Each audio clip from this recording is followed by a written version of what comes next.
Hi, my name is Tristan Otten, And my name is Colton Hartley. and our Genius Hour project was to make the cost-effective and more reliable bullet-resistant riot shield.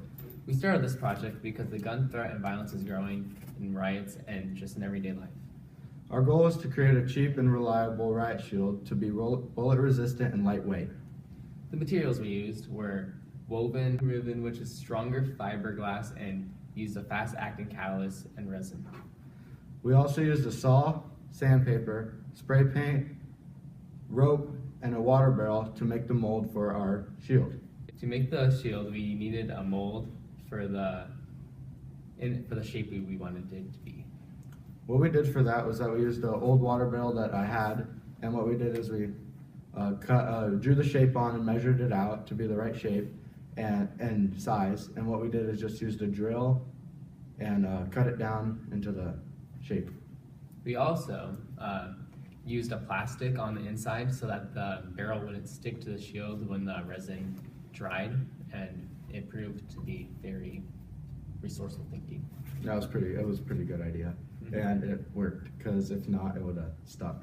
And it would have been a pain in the butt. Yep. And then what we did is we cut the fiberglass, or the woven, into 3x5 sheets. That was the size we wanted. In order to this, we had to hold down the fiberglass really tight, and we used razor blades to cut it with the measurements we had. And and it took a lot of time and patience, and we got like little fiber resins in our arm, and sticky stuff. After we cut it, then we needed to mix the catalyst and resin together to create a super strong and sticky mixture, which sucked to work with.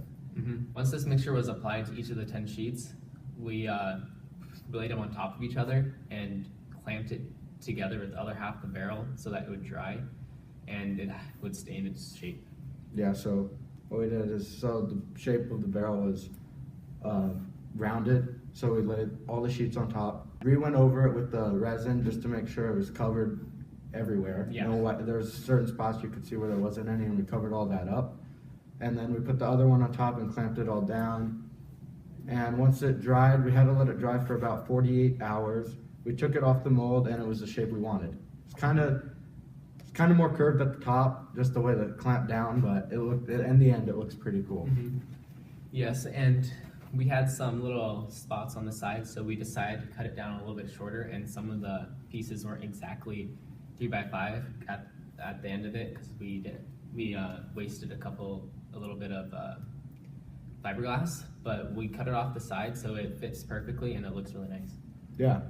Sanding the whole thing down was a major key in this whole project, because if you didn't sand it down, the paint wouldn't have sticked. And what we realized was with the plastic, because it's kind of messed up on the thing, that it kind of left some of you could kind of tell where plastic was and it wasn't, like from the shape.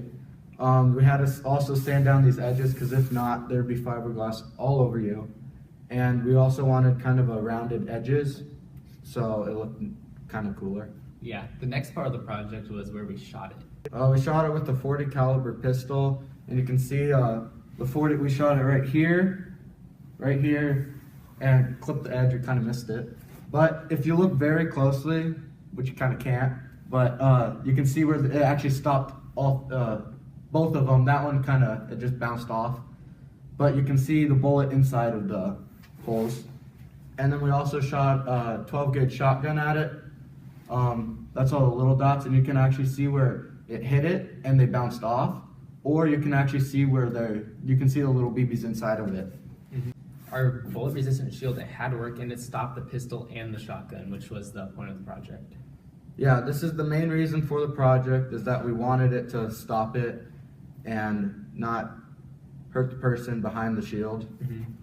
The last and final part of the project was to apply the handle for holding the shield and to make sure it's comfortable and it works just in general.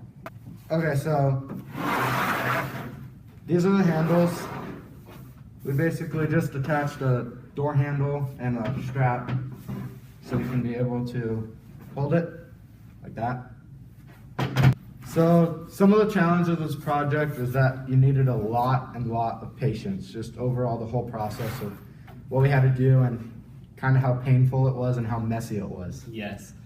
we weren't as prepared as we thought when we were doing the project.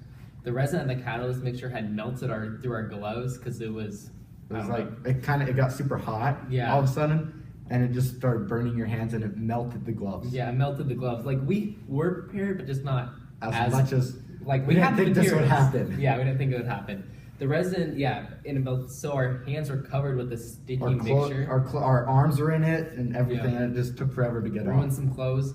Yep, and shoes. We shouldn't have worn what we did. We should have worn dirty and worn out clothes and shoes, not nice and clean ones. Yes, we came from school and we were in our kind of kind of what we're in now, and kind of don't wear white shoes with this red sticky stuff. Mm-hmm. It stuck to my shoes. It got all over his clothes. Mm-hmm. It was just mess. Our project compared to normal Riot shields. So our Riot shield is lightweight. It's only about 15 pounds. Yes. So it's what we wanted. It's what we wanted. Compared to normal shields, which are about 20 to 25 pounds, starting just at the basic plastic ones. It is a cost-effective shield, and normal shields can cost anywhere from a couple $100s to a couple $1,000s. This right here to make cost us about $200 with all the fiberglass and the resin. Why is it better? It is better because it can protect you from just not rocks and bottles. It can protect you from the bullets.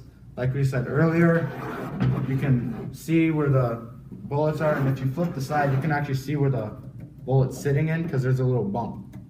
So you know you're protected from pistols and shotguns. Our project was really fun to do. And I would say it was a success. Yeah, it was a success. We want to try and, I don't know, for the future, maybe we want to give the idea to the police. Yeah, give an idea to police so they can have a cheaper and more reliable shield that's better and cheaper to make.